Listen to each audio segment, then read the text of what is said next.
কন্যাক বিমানত বহুৱাই ঘৰমুৱা হৈছিল ৰিক্সা চালক পিতৃ। উচ্চ শিক্ষাৰ বাবে সপোন দেখা কন্যা লণ্ডনলৈ ওলাইছিল।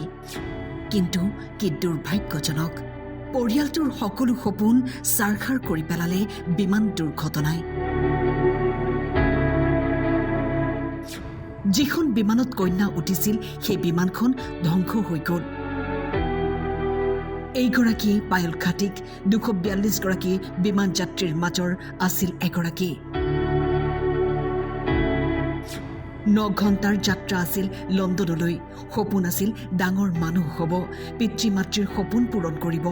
ৰিক্সা চলাই পিতৃয়ে কষ্টৰে পঢ়ুৱাইছিল কন্যাক। কিন্তু বিমানখন উৰণৰ কেইটামান মুহূৰ্তৰ পিছতেই সকলো শেষ। এটা ব্যক্তিগত কোম্পানীত কাম কৰিছিল পায়েলে। কোম্পানীটোৱে পায়েলক লণ্ডনলৈ পঠিয়াইছিল কামৰ বাবে। কন্যাক বিমানত বহুৱাই ঘৰমুৱা হ'বলৈ নাপালে পিতৃয়ে। আহিল কৰুণ খবৰ। মৃতকৰ তালিকাত পায়েল খাটিকৰ নাম। সৰগ ভাঙি পৰিল পিতৃৰ মূৰত। 9 ঘণ্টাৰ যাত্ৰা 9 মিনিট হ'বলৈ নাপালে। ঘৰমুৱা হোৱা ৰিক্সা চালক পিতৃলৈ খবৰ, যিখন বিমানত পায়েল খাটিক আছিল সেই বিমানখন দুৰ্ঘটনাত পতিত হ'ল।